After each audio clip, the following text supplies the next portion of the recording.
People at the back, if my voice drops, will you yell or wave or something? Because this microphone is on, I believe, but I'm not sure if it's picking up.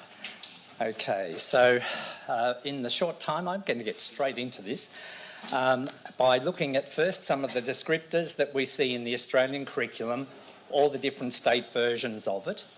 As I think it's only New South Wales and Victoria that have their own versions, something about New South Wales and Victoria, but I would say another company, but not present company.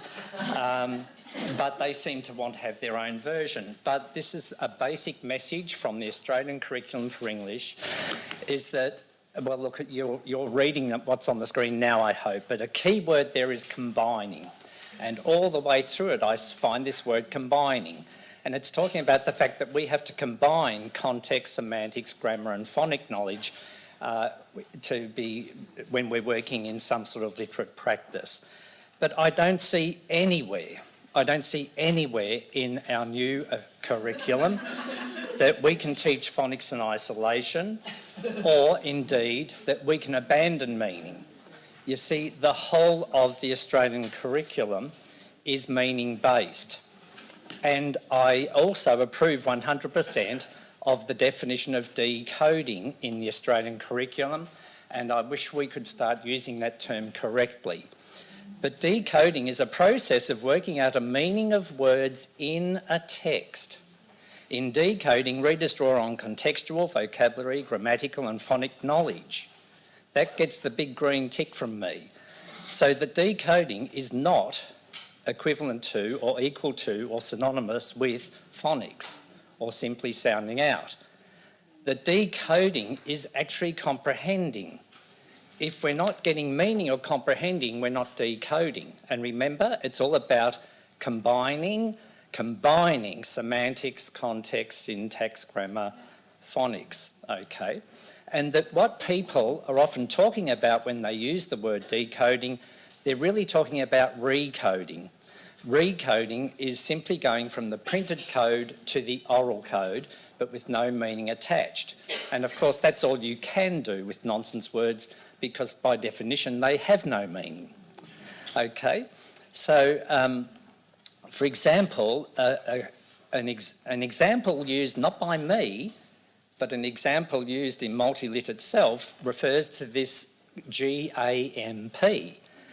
And the belief is that if you can look at the printed GAMP and you can sound it out GAMP, then you're reading. Could anyone in the audience please indicate to me the meaning of GAMP? No? No meaning involved? No? Okay. What really see, that's recoding. It's going from the printed code to the oral code. It is not decoding. And let's actually clear that up once and for all, okay? And what my question is to people who believe in the use of nonsense words, well, if you want to use GAMP, tell me, why wouldn't you use camp or damp or lamp? I mean, for goodness sake. Okay. And I think I'm in New South Wales, right? I woke up in Victoria, but I'm in New South Wales now, and people from New South Wales, you might be interested to know that right back in 2012, your education department commissioned a report into multi-lit, and in the report they prepared, they clearly recommended that the nonsense words should be taken out, and that was in New South Wales just in 2012. And I want to prove to you that phonics alone is not enough to decode. We actually need a meaningful context. It's the meaning that makes the phonics work, okay? Every one of you in this room now has phonics knowledge and you know how to use it. If I picked on someone now to read that word on the screen, in fact I will. I'm going to pick on one of you to read that in a minute, but here's the condition. It's a NAPLAN condition. You're only allowed one correct answer. You are not allowed to say it's this or it's that. And if you do, I will shame you publicly. Okay. So let me pick. Who should I pick on? Oh, yes. Lead. Everyone tell her what it should be.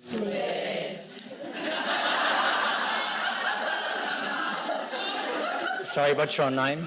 Oh, it's Robin. Robin, see, aren't they so nasty? They could have said lead to support you. Maybe now we need some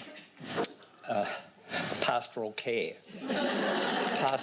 But listen, no one in the room can read that word, neither can I, because I don't know what it means. But now Robin could easily read it. The lead singer wrote his music with a lead pencil. You see, because I have the meaning now, I can make the phonics work. Okay, and is this tear or tear? No one in this room can tell me until I give it to them in a meaningful context. Is this permit or permit? No one can read that word, no one, unless they've given a meaningful context. Okay, so without meaning or structure, we can't always use our graphophonic knowledge. So what's the point? What's the point of having graphophonic knowledge if we can't use it because meaning and or structure are missing? Okay, so the main message here is that phonology simply can't work without meaning and structure, and you've just seen that for real words, but real words in isolation. So even real words in isolation can be problematic in terms of reading them if the phonics can work in more than one way. And we need the evidence from meaning and structure to tell us how that phonics is going to work. Well, if some real words in isolation are problematic, can you imagine how can we possibly decode nonsense words? Because remember, decoding is comprehending, decoding is getting meaning. If you're only going from the printed code to the oral code, it's recoding, not decoding. These three words come from one of the UK phonics test, the test that is being proposed by our federal government for testing all Year 1 kids in Australia. Now, I've taken those three words from one of the tests, and we have huge problems knowing how to sound it out, because you see the first one? Is it food, plood? Is it good, plud? Or is it blood, plud? And of course the tests allow only one correct answer. And if you don't guess the correct one, well, tough. I nearly said tough, treating me. Okay, so look, apart from the fact that this is an appalling test of phonics knowledge, it's also immoral, because there are three possible correct answers, but only one is allowed. And what about, is it shove, puv, move, poov, stove, pove? Haven't got a clue. And is it bowl, knoll, foul, now? Well, please look at the screen carefully now, because this is what should happen, right? Now, I want you, on your handout, I forgot to look, have you got the word sign on there 5 times? If you haven't, please write the word sign 5 times vertically.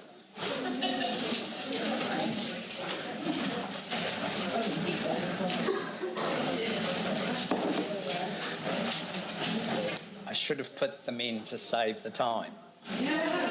Okay, I want you to leave the first sign as it is, as the word sign. I want you to turn the second one into signal,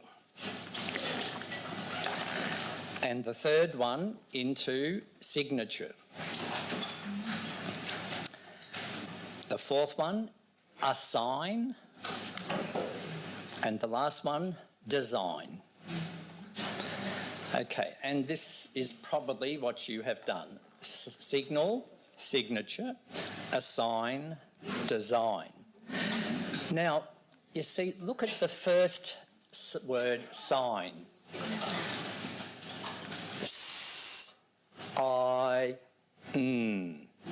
The G in that word has absolutely no phonological function. Why is it there? It's there because it has a morphological function. It's referring to meaning. And the key base word, the key unit of meaning here, the morpheme that is consistent in all 5 words, is S-I-G-N. And that key unit of meaning, or a morpheme, we do not change its spelling even if the pronunciation changes. because it's helping us to recognise that those words are related by meaning. What is a signal? It is a sign. What's a signature? It's a personal sign.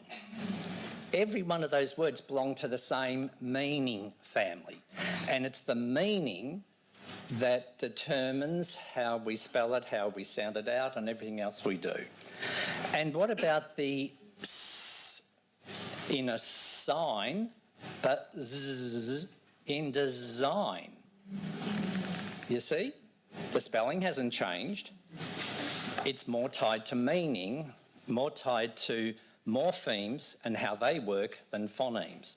So we cannot teach phonics as if there's a one-to-one relationship between letters and sounds. Now, you know that. Yep. We've all known that for centuries. Okay. But letters obviously do not always have a phonological function. They very often have a morphological function, and in fact the G in sign, as we've just said, it's not pronounced, it indicates meaning, and it belongs to that meaning family. Meaning family, okay? So here's the truth of it. Graphemes and phonemes actually do not exist outside of morphemes or units of meaning. They simply don't exist outside a morpheme. Okay? But meaning is what determines the sound represented by a particular letter or letter cluster. Okay? Now consider this, O-O-T. If that letter cluster appeared in a nonsense word in a test, I wonder how we, educated literate adults, might tackle it. You see, let's say we get it in the word D-O-O-T in the proposed Year 1 phonics test. How would I pronounce it? Because it could rhyme with foot, doot, but it could also rhyme with boot, foot, doot, right? So it could be, see, it's too hard. Okay. When meaning's not involved, okay.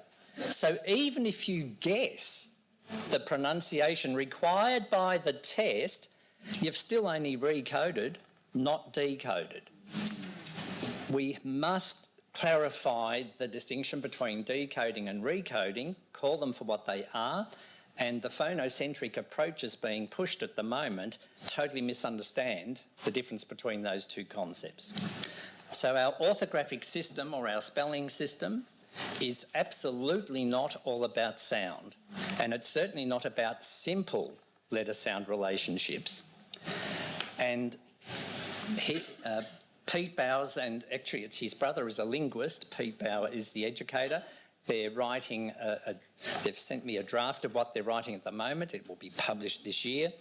And English is a morphophonemic system in which spellings have evolved to represent sound, or phonemes, meaning, morphemes, and history, etymology. And you have an extra quote about that, supporting that on your handout from Vanetsky. Okay, so how do you think O-V-E is pronounced? Because it could be of, as in love. It could be oov, as in move. It could be ove, as in stove. So O-V-E on its own, we can't say at all how it might be pronounced. We can only give possible alternatives. And what about the E-W? How are we going to pronounce that? It could be O, as in so. It could be oo, as in new. Okay, but I want you to jot down on your handout now, write any symbols that make sense to you, but write symbols to tell me how many sounds can you hear in the word new.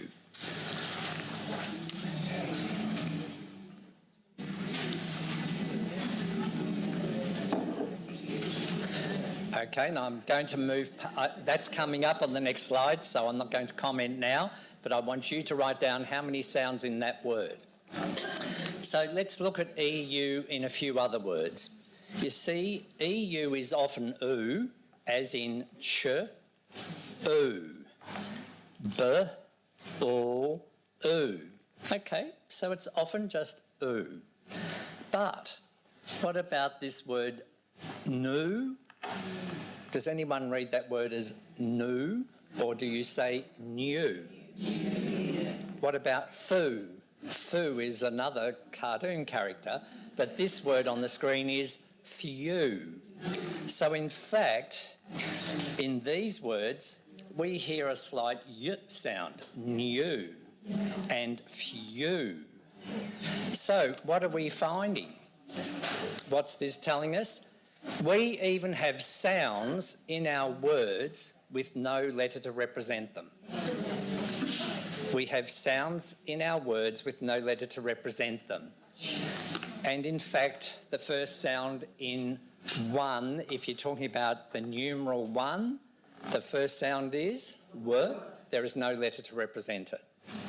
Okay, so we have sounds with no letters to represent them, but we also have letters that we call silent letters. We have letters that have no sound, and we have sounds with no letters.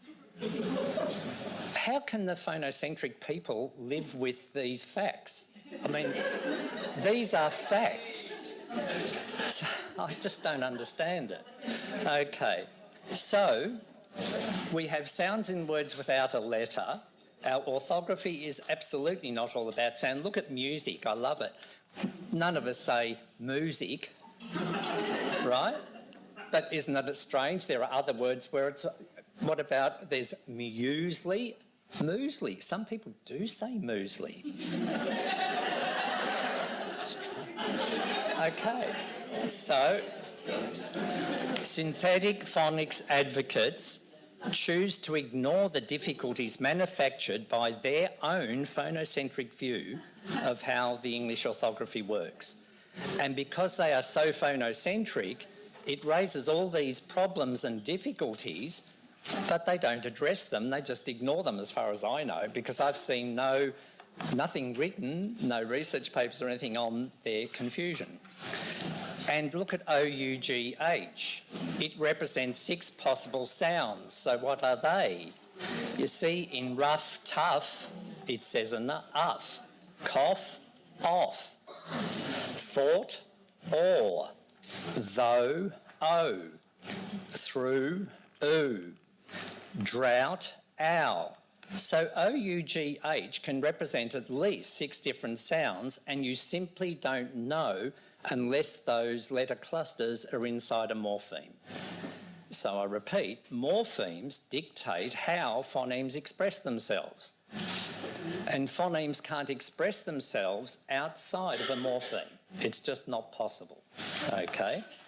So if you have O-U-G-H inside a morpheme, then you know how it's to be pronounced. And a morpheme is a unit of meaning. Nonsense words have no meaning. We need another flame, but I don't think I put one there. Okay.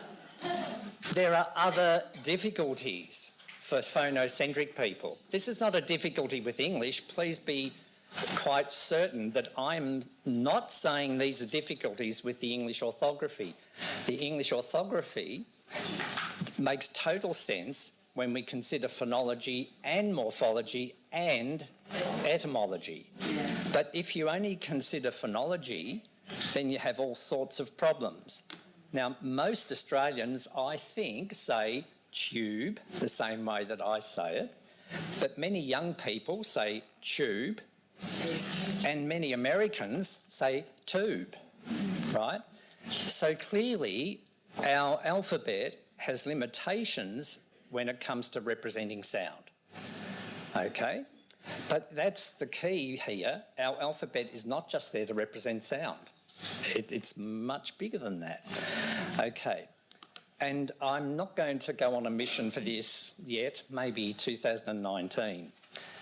But phonics is actually a term I would prefer to drop because it's an educational term, it's not a linguistic one, and it refers to letter-sound relationships in an over-simplistic way.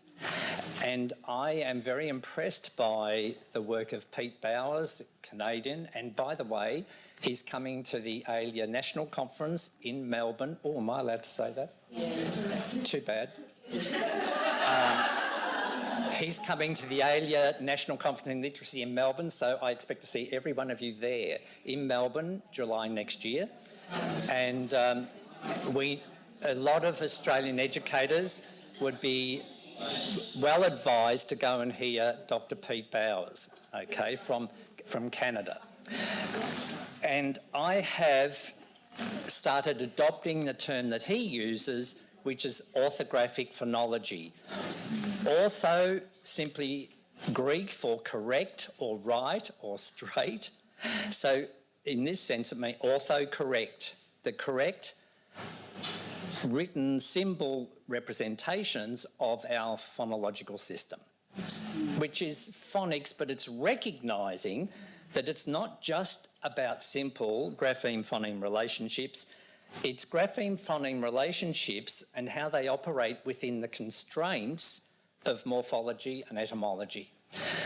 But I'm not going to start trying to get everybody to talk about orthographic phonology. There are more important things to focus on. But I agree that that would be a much more appropriate term, and that phonics, I wish it had outlived its day, but anyway. So it's essential, given the nature of our orthography, that we consider morphology as well as phonology and etymology.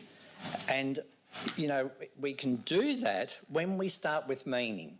And please let me remind you, the official Australian curriculum for English is meaning-centred. In fact, the logo they chose for English has right in the middle of it, making meaning. It's central. And that means for the whole of the English curriculum. It doesn't mean just for this bit, but not for those bits. Okay? So we always start with meaning, and if we're talking about teaching, I'm going to use the word phonics because that's where we are, okay, that's where we are. We might move past it one day. But if we want to teach phonics and teach it well in the early years, we must start with meaning, and often that meaning is provided for us by the wonderful creators of these fantastic books that we have. And I'm indebted to the authors and the illustrators for providing us today with so many of these wonderful books. And look at the really rude rhino. Oh my goodness me. That really rude rhino, he's so rude, and look, he's even showing a bit of dangerous anatomy on the front cover. And you see, there's not one 5 or 6 year old that's not going to go hysterical about the really rude rhino. Well, guess what? Laughing kids learn. Laughing kids learn. And I've never heard a kid laugh chanting, "Ants in the apple." Okay.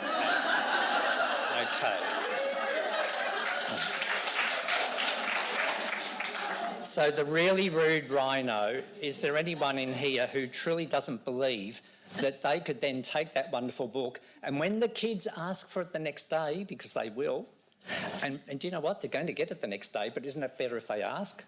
And when they ask for it the next day, and we have the really rude rhino, I'm going to say, "Can you say it like this with me?" And hopefully there'll be a kid in my room who can roll R, because I can't.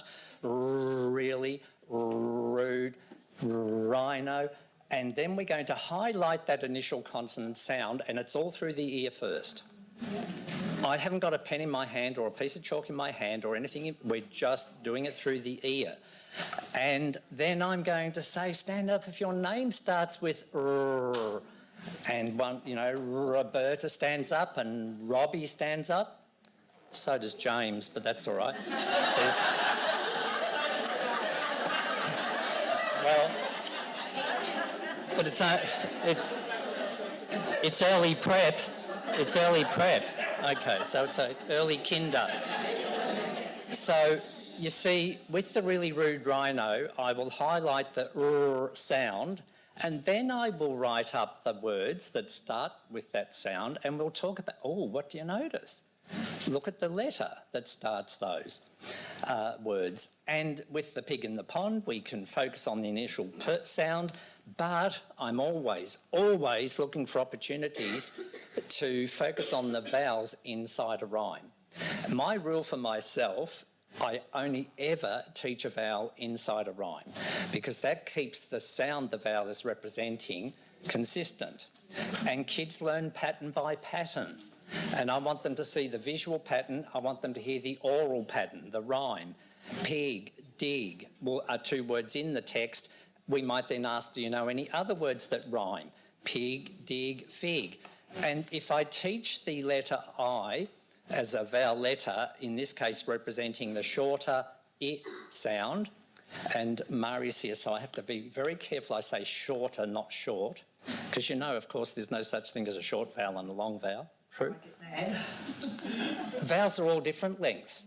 We have very long vowels, we have long vowels, we have average length vowels, we have short vowels, we have very short vowels, and then we have the one that's so short it's called the schwa. It drops out, sometimes not there at all. So the truth is we do have vowels of different lengths, but it is okay, Murray, shut your ears, it's okay to talk to kids about longer and shorter, but exaggerate the length of the long ones so they know what you mean, because I want them to learn things like cap, cape,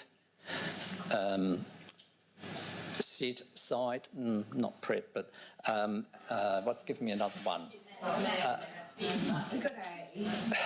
Any of those, yes. So look, but I think we would be more correct if we referred to shorter and longer. If you want to run with that, fine.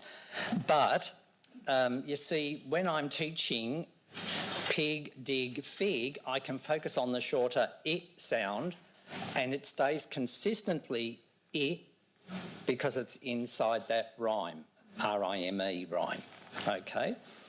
So if we use that rich, authentic text for shared reading, we can achieve so many more of the requirements of the English curriculum, because when we're using these books, we can also talk about character. We can talk about plot and setting. We can talk about beginning, a middle and end. You know, we can cover basically the whole of the English curriculum if we start with rich, authentic text. And the phonics knowledge we help them to learn through that is included, of course.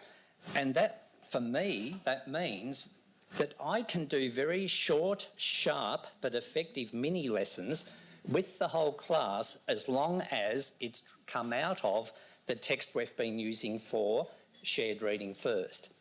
And many kids might already know that, and you're helping them to know what they knew. Some kids, it'll be a penny dropping experience. Aha, it's just become clear to them.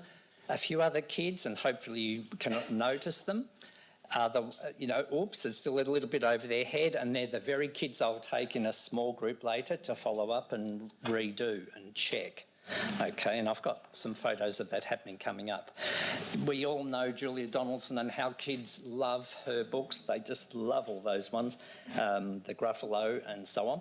So, you know, if I'm doing Zog for shared reading and we're revisiting it 2 or 3 days in a row, it gives me an opportunity to focus on that initial Z sound, and I can comment on the fact that it's starting with the letter Z, and that in this instance the Z sound is represented by the letter Z. And I'm hoping that one of my bright bunnies, one of those gifted and talented little preps sitting there, says, I know another one. What is it? Dogs. You are so right. In fact, the letter S is more common spelling for the Z sound than Z. So you see, if we know this, if we have this knowledge, when things like that come up in our classrooms, we can respond appropriately. And you should celebrate when that kid says that.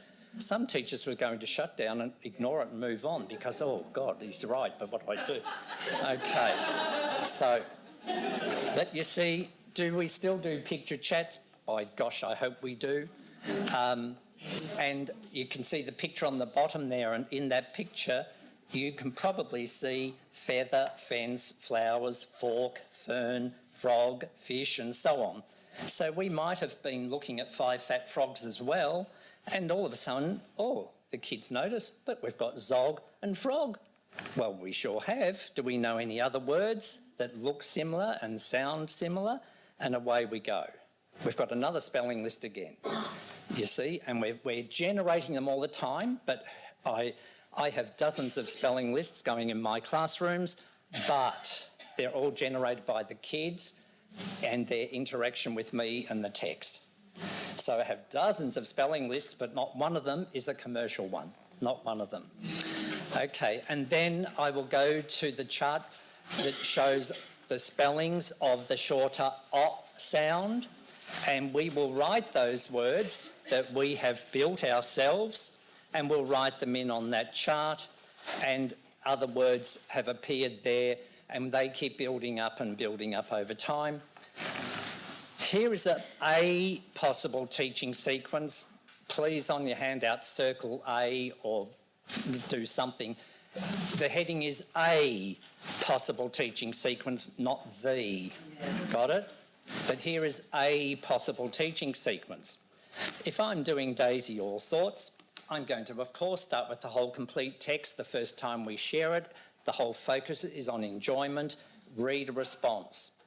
Okay? Enjoyment, maybe information, and reader response is my first priority. And it might include some dramatisation, it might include some music or puppetry and all of those kinds of things. That's when we first introduce the book. But I might also use it as an opportunity to talk to the kids about the beginning of the story, the middle and the end, which is of course appropriate for the first year at school. We might even talk about plot or sequence of events. But once the text has become known and familiar, and they're asking every day, can we have Daisy again? Well, we might have this written on the up somewhere. Daisy is a dog. And we'll talk about the word dog, and we'll talk about the other words that we brainstormed the other day with the OG rhyme. And when I've looked at the whole words like that, my next step will be to break those words into onset and rhyme. Okay? When we've done that, we are going to move to the next step, and I am going to do what any traditional teacher ever did. I am going to point to the letters and have the kids say with me, D, O, G, dog. Yes, of course I'm going to do that, but where is it? It is step 5. It is not step 1. And that's the major difference between teaching phonics in context and not doing so. Too many of the programs being recommended at the moment start with step 5, as if steps 1 to 4 don't matter. Okay, there must be a step 6, because if I stop at step 5, some kids could accidentally come away with the generalisation that the letter O always represents O. That's the last thing I want them to generalise about. So step 6 only takes 20 seconds, 30 seconds, but it's essential. We will make an immediate comparison with other words we've already looked at in other texts we've read and shared earlier. We might consider no, so, go, and remind the kids that the letter O sometimes represents the longer O sound. Because I don't want them thinking from dog, log, jog that it's always O. Okay, I'm avoiding that like the plague. It might be you've done my brother, Anthony Brown, and you look at the letter O in the word brother. But that comparison step might only take 30 seconds, but it's 30 seconds you must not miss. It's really important. Okay. Now, this is the wonderful Test Sakana. You might notice the books on the ledge there. Can you see our Daft Dog Danny, another Pamela Allen? Then there's a book called Dog on Log, and there's the other book, Do Your Ears Hang Low? Do They Wobble To and Fro? God, the kids love that. And the terrible thing is, after I was in the room when she was doing that, I was singing that for about 6 weeks. Drove myself crazy. Anyway, the key word here, from all of those books, the key concept here was, it was all about dogs. Okay, so she had a week literature theme on dogs. And so a key word was dog, and if you watch the screen now, you'll see it's a variation, if you like, of the Elkinen technique, where we use counters for the sounds first so that they're not distracted by the eye. We're forcing them, if you like, to use their ear. And as we push one counter up into one box, you know how it works. So if you watch the screen, hopefully you'll see that happen. D, O, O. And see, they're all saying it together with Tess. So they're all saying the D, and then the O, and then the G. Okay, so can you see that's just a magnetic board with, I think it's plumber's tape stuck on, and the magnetic counters. But then we do move to the letters. Okay, so the first 3 steps is totally focusing on phonemic awareness and requiring them to really use their ears. But as soon as we introduce the letters, it's not phonemic awareness anymore, it is phonics, because it's focusing on the sound-letter connection. And so you can see that Tess is now up to the letter O, but they still say the D, O, because that's what the sounds the letters are representing. We are all the time reinforcing the fact that that O sound for the letter here is only O in the word dog. Again, we might remind them that the letter O can represent other sounds too. Okay, even there. We keep reminding them of that. So eventually they get the whole word spelled out. But you see, I guess that what I'm hoping is that those who have a phonocentric view will appreciate that we're actually doing what they do, but we're doing it a whole lot bloody better. Okay, because it's other things at the same time. Yes, and a lot of other things at the same time, because we're talking about text structure, and we're talking, it's all about comprehending and reader response and laughing. Oh my God, laughing. Okay. So that small group that Tess is working with there is the small group that she determined needed to come to her for extra practice of this after the whole class mini lesson during shared reading. So it would have been done with the whole class for shared reading, but mini lesson, if it's the whole class, 2 or 3 minutes, that's it, because it's the whole class. And, for me, the philosophy behind shared reading or shared anything is that all kids are ready to learn something, and they will take from it what they're ready to take from it. And why we don't trust ourselves more about that today, I don't know. We have to trust that kids are equal partners in this learning, and they will take from it what they're ready to take from it. And you see, it's not just shared reading we're doing. We're also doing reading too, and guided reading and language experience and all the rest. So they're getting that nicely comprehensive program that we needn't worry in shared reading if we don't always know what they're taking from it. Here's confession number 1.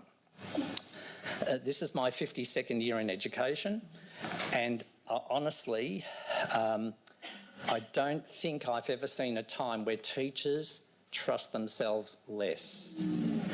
And I'm just waiting for teachers to start acting on their professional knowledge and trusting themselves more, and remembering that we're teaching little kids. They have hearts and souls. They have feelings and emotions. We cannot bypass them. And in fact, the more we tap into them, the more powerful the learning. And what worries me about the phonocentric, synthetic phonics type, they're robotic, mechanical. It's as if we're teaching robots. And I don't want anything to do with that sort of education, especially when it's my grandkids, right? But what I want for my grandkids, shouldn't I want that for all kids? Yeah, I should want that for all kids.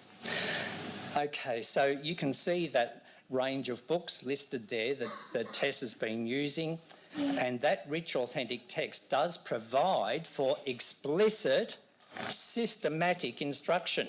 I just went through one possible methodology with 6 explicit steps.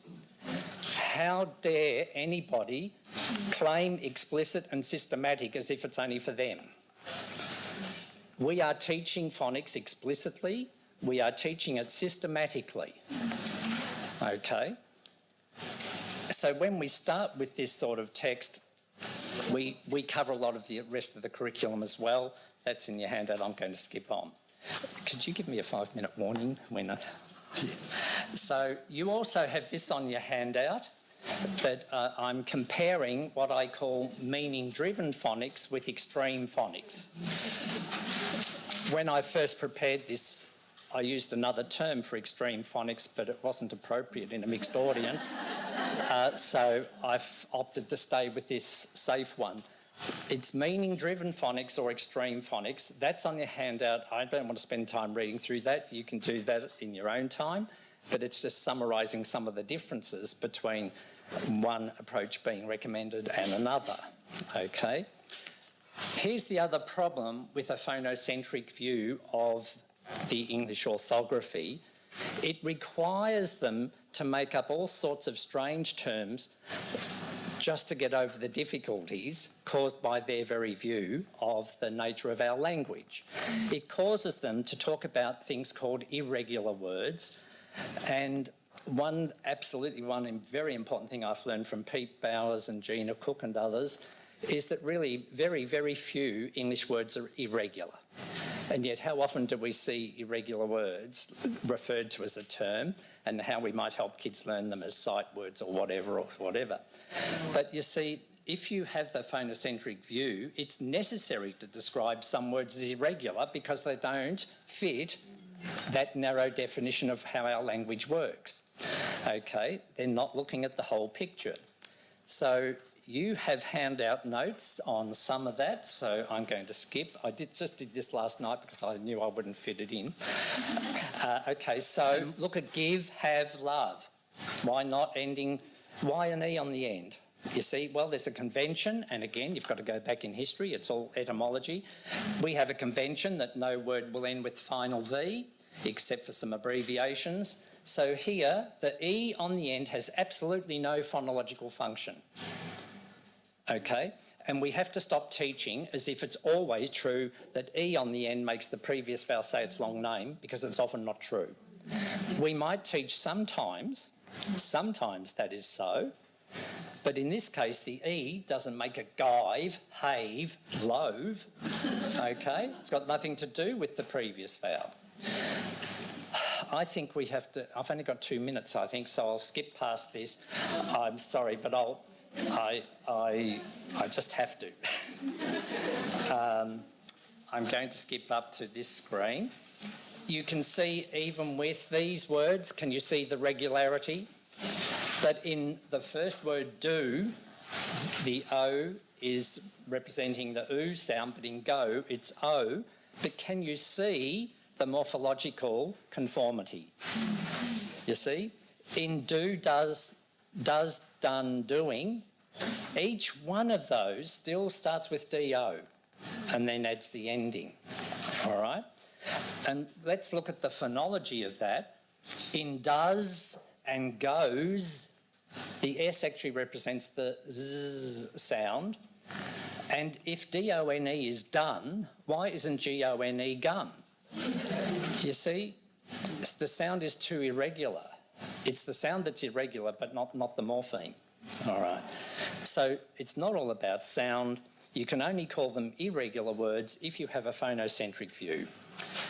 What about, how do we explain did, the past tense? Well, again, I go to Etom Online so often. It's an extremely valuable resource. And in Old English, the past tense of the verb to do was D-Y-D-E.